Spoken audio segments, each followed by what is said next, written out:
Good morning guys, welcome to banking English mania का आज है 8 नवंबर और 8 नवंबर के द हिंदू आर्टिकल में आप सबका स्वागत है।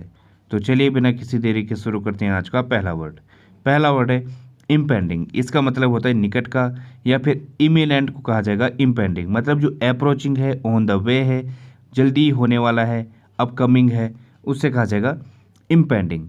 एट हैंड, क्लोज, लूमिंग, ये इसके सिनोनिम होंगे। लूमिंग मतलब मंडराना, तो जो काफ़ी नज़दीक है, एकदम से होने वाला है, उसे कहा जाएगा लूमिंग। एक ईडियम आती है इन द पाइपलाइन, ये भी इसका एक सिनोनिम होगा। मतलब अभी कार्य होने ही वाला है या फिर इम्पेंडिंग है। ठीक है।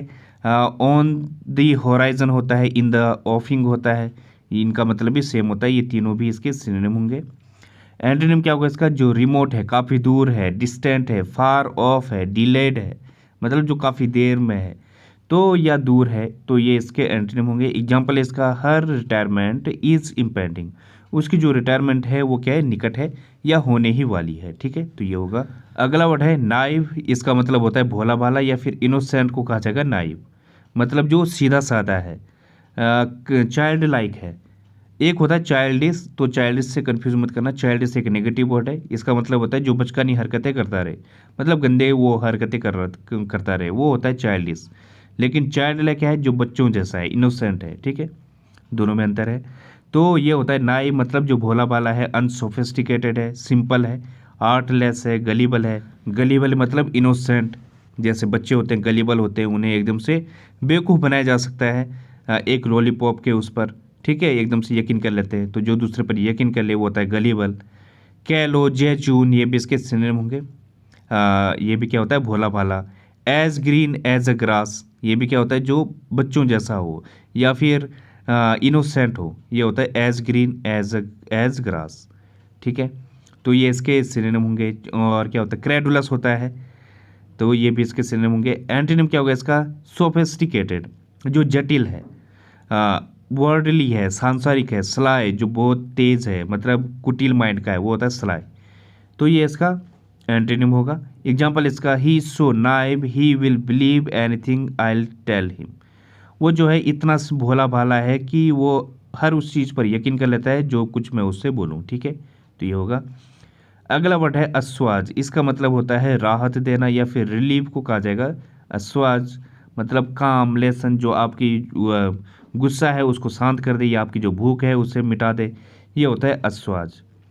सिनोनिम होंगे इसके ईज, एलिवेट, सूद, ये इसके सिनोनिम होंगे। सूद में से भी क्या होता है? किसी चीज़ पर मरहम लगाना, एलिवेट करना, कम करना।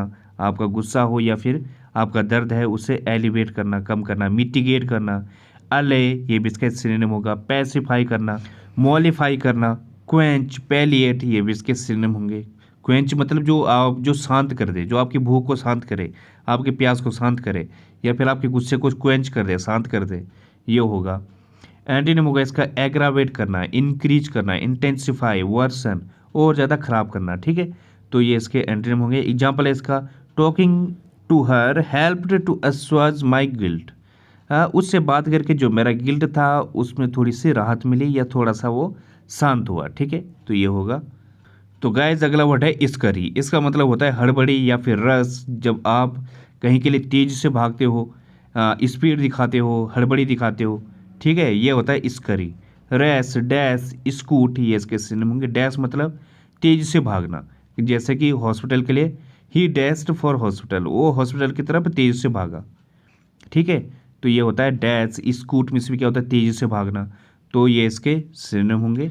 बसल, स्प्रिंट, ये भी सिनोनिम होंगे। स्प्रिंट मतलब जैसे शॉर्ट रेस होती है, स्प्रिंट बोलते हैं उसे। उसमें क्या होता है? 100 मीटर की होगी या 200 की, जिसमें तेज़ भागना होता है। बसल होता है तेज से भागना। स्कटल, स्कैम्पर, ये भी इसके सिनोनिम होंगे। एंटीनिम क्या होगा इसका? स्ट्रॉल, मतलब आराम से चहल कदमी करना। वेंडर, घूमना आराम आराम से। साउंटर, टोडल, साउंटर में भी क्या होता है? टहलकदमी करना। टोडल जैसे बच्चे होते हैं, आराम आराम से चलते हैं, ठीक है, घुटनों पर। एम्बल होता है चहलकदमी होती है। तो ये इसके एंटोनिम होंगे। एग्जाम्पल है इसका, I was in such a Scurry, मैं जो हूँ बहुत ही ज़्यादा स्पीड में था या हड़बड़ी में था। अगला वर्ड है हैरोइंग। इसका मतलब होता है उत्पीड़क या फिर डिस्ट्रेसिंग को कहा जाएगा हैरोइंग। मतलब जो एक ट्रॉमेटिक टाइप का हो, चिलिंग हो, जो आपको परेशान दे रहा हो, उत्पीड़न हो, ये होता है हैरोइंग। टॉर्मेटिंग, एक्सक्रूसिएटिंग, अलार्मिंग, ये इसके सिनोनिम होंगे। अलार्मिंग मतलब जो खतरा है, एक्सक्रूसिएटिंग ये भी क्या होता है, उत्पीड़न। जैसे कि यीशु मसीह था, उनको क्या है, क्रूस पर लटकाया गया था, उनका उत्पीड़न किया गया था, मतलब उनको परेशान किया गया था। टॉर्मेंटिंग, किसी को परेशान करना, तो ये इसके सिनोनिम होंगे। अगोनाइजिंग होगा, किसी को उत्पीड़न देना या परेशान करना। हार्ट रेंडिंग, हृदय विदारक को कहा जाएगा, तो ये इसके सिनोनिम होंगे। नर्व रैकिंग होगा, चीलिंग हो गया, गट रैचिंग, ठीक है, तो ये इसके सिनोनिम होंगे। एंटीनिम क्या होगा इसका, प्लीजिंग, जो आपको शांति दे, बियरेबल, जिसे आप सहन कर सको, ठीक है, टॉलरेबल है जो, तो ये इसके एंटीनिम होंगे। एग्जाम्पल इसका, harrowing pictures of the children who had been murdered, बच्चों की जो है उत्पीड़न या फिर परेशान कर देने वाली या फिर दर्द देने वाली पिक्चर जिनका जो है मर्डर हो गया था, ठीक है, तो ये होगा। अगला वर्ड है इनटर्मिनेबल, इसका मतलब होता है निरंतर या फिर कंटिन्यूअस को कहा जाएगा। इनटर्मिनेबल मतलब जो एंडलेस है, अनलिमिटेड है, इनफाइनाइट है, लिमिटलेस है, वो होता है इनटर्मिनेबल, या फिर जो कंटिन्यूअसली हो रहा है, ठीक है, ये होता है सीजलेस, पेरेनियल, परपेचुअल, ये इसके सिनोनिम होंगे। इनका मतलब भी जो निरंतर हो रहा है। पेरेनियल मतलब जो शाश्वत है, काफ़ी लंबे अरसों से चला आ रहा है, ये होता है पेरेनियल। प्रोट्रैक्टेड होता है जो लंबा है, काफ़ी खिंचा हुआ है। इमेजरेबल है, जिससे मेजर नहीं किया जा सकता क्योंकि काफ़ी बड़ा है, तो ये इसका सिनोनिम होगा। एंटीनिम क्या होगा इसका, ब्रीफ, एफेमेरल, इंटरमिटेंट, सीजिंग, ये इसके एंटीनिम होंगे। इंटरमिटेंट मतलब जो बिल्कुल भी निरंतर नहीं है, रुक रुक कर है। एफेमेरल क्षणिक को कहा जाएगा। सीजिंग रुकावट है जिसमें, ठीक है, तो ये इसका एंटीनिम होगा। एग्जाम्पल इसका, द जर्नी सीम्ड इंटरमिनेबल, जो यात्रा है वो क्या है, काफ़ी लंबी प्रतीत होती है, ठीक है, तो ये होगा। तो गाइस अगला वर्ड है स्लाइट, इसका मतलब होता है चालाकी या फिर कनिंगनेस को कहा जाएगा। स्लाइट जो कैसा है, धूर्त टाइप का है, या किसी के पास जो कला है, बुद्धिमत्ता है, या फिर जो बहुत ज़्यादा तेज़ है, ठीक है, किसी को भी बेवकूफ़ बनाने की कला है। न डिसेप्शन है, आर्टिफिस, डेक्स्टरिटी है। डेक्स्टरिटी मतलब स्किल को कहा जाएगा, जिसके पास कोई स्किल है, ठीक है, ये होता है स्लाइट। इसे जो है स्लाइट से कन्फ्यूज मत करना, SLIGHT, ई अगर यहाँ से रिमूव कर दिया जाए उसका मतलब होता है थोड़ा, तो स्लाइट मतलब थोड़ा सा जो हल्का है वो होता है स्लाइट। लेकिन ये क्या है, स्लाइट मतलब चालाकी, कनिंगनेस, तो ई लग गया है, थोड़ा सा अंतर है। अडेप्टनेस, एड्रोइटनेस, डेफ्टनेस, ये भी इसके सिनोनिम होंगे। इनका मतलब भी क्या होता है, बुद्धिमत्ता या फिर जो तेज़ है, ठीक है, ये होता है अडेप्टनेस, एड्रोइटनेस और डेफ्टनेस। एंटीनिम क्या होगा इसका, इनकम्पिटेंस, इनएप्टीट्यूड, इनेप्टनेस, ये इसके एंटीनिम होंगे। इनेप्टनेस मतलब एप्टनेस में होता है कुशलता, और इनेप्टनेस अकुशल इंसान को कहा जाएगा। इनएप्टीट्यूड, ये भी क्या, एप्टीट्यूड मतलब जो तेज खोपड़ी का है, इनएप्टीट्यूड जो मंद बुद्धि है। इनकम्पिटेंस भी क्या होता है, जिसकी बस बात कुछ नहीं होता है, ठीक है, जो कम्पिटिट कर ही नहीं सकता, ये होता है इनकम्पिटेंस, तो ये इसका एंटीनिम होगा। एग्जाम्पल है इसका, he accused Mr McGregor of sleight of hand, उसने जो है मैकरेगर को उसकी जो हाथों की जो चालाकी है उसके लिए एक्यूज किया या उसको दोषी ठहराया, ठीक है, तो ये होगा। अगला वर्ड है फ्लैगमेटिक, इसका मतलब होता है स्थिर या फिर कांस्टेंट को कहा जाएगा। फ्लैगमेटिक जो शांत है, स्थिर है, वो होता है फ्लैगमेटिक, ठीक है। इम्परटर्बेबल, सरीन, ये अपैथेटिक, ये इसके सिनोनिम होंगे। सरीन मतलब जो शांत है, अपैथेटिक जो जिस पर कोई फर्क नहीं पड़ता है, जो इमोशनलेस है, वो होता है अपैथेटिक। इम्परटर्बेबल में इसमें क्या होता है, स्थिर या फिर कांस्टेंट को कहा जाएगा। इम्पैसिव होता है, ये भी क्या होता है, जो इनडिफरेंट टाइप का है, इमोशनलेस है, इनडिफरेंट है। स्टोलिड है, स्टोलिड में इसमें क्या होता है, स्थिर, तो ये इसके सिनोनिम होंगे। एंटीनिम क्या होगा इसका, इमोशनल, पैशनेट, फर्वेंट, वेहिमेंट, ये इसके एंटीनिम होंगे। इमोशनल जिसके अंदर कोई इमोशन है, पैशनेट, फर्वेंट, वेहिमेंट, इनका मतलब होता है जोशीला, जिनके अंदर जोश है, ठीक है, तो ये होगा। एग्जाम्पल इसका, she spoke in a flat phlegmatic voice, उसने जो है एक फ्लैट, सीधे और स्थिर आवाज़ में बोला, ठीक है, तो ये होगा। अगला वर्ड है पीस मील, इसका मतलब होता है थोड़ा थोड़ा या फिर ग्रेजुअल को कहा जाएगा। पीस मील, जैसे कि ये लकड़ी है, जो पेड़ है, इसको थोड़ा थोड़ा करके काटा जा रहा है, पीस मील करके काटा जा रहा है, इसके छोटे छोटे टुकड़े करके, ठीक है, तो ये होगा। इंटरमिटेंट, एरेटिक, पार्सली, ये इसके सिनोनिम होंगे। इंटरमीडिएट मीन्स क्या होता है, रुक रुक कर। एरेटिक मीन्स क्या होता है, रुक रुक कर, पार्शियली, हल्का करके, ठीक है, छोटे छोटे टुकड़ों में, ये होता है।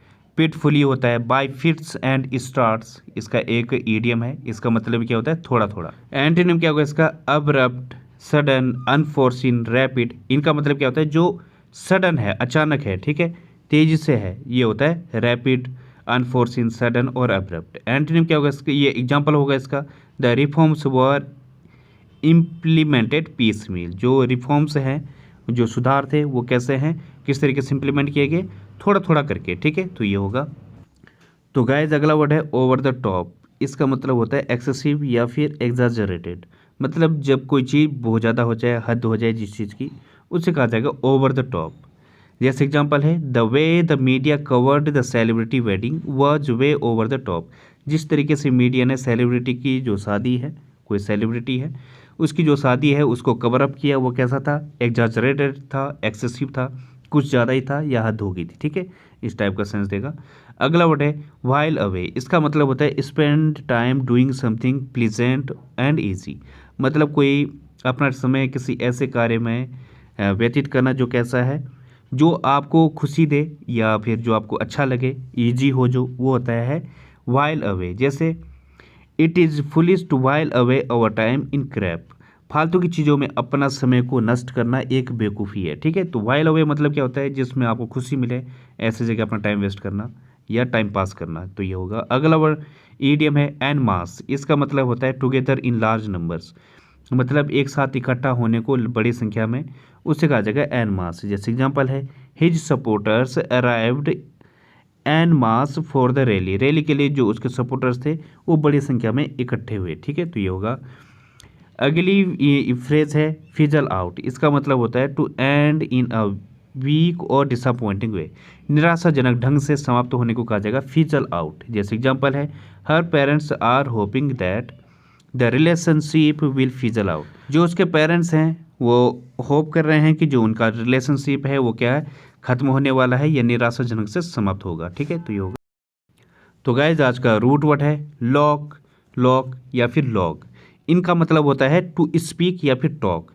कुछ कहने को कहा जाएगा लॉक, लॉक और लॉग। अब जैसे वर्ड है मोनोलॉग, तो मोनो मतलब क्या होता है, सिंगल, तो मोनोलॉग जो सिंगल स्पीकर होता है, ठीक है, वो होता है मोनोलॉग।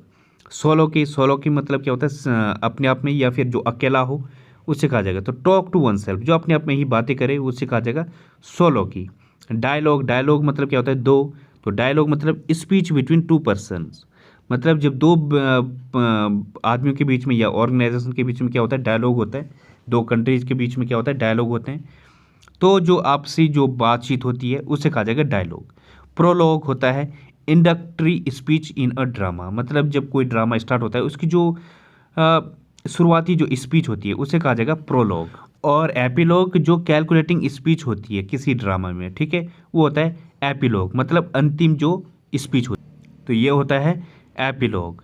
तो ये हो जाएंगे आज के रूट वर्ड। तो गाइज आज के लिए बस इतना ही। थैंक यू, धन्यवाद। If you like the video please like and subscribe the channel.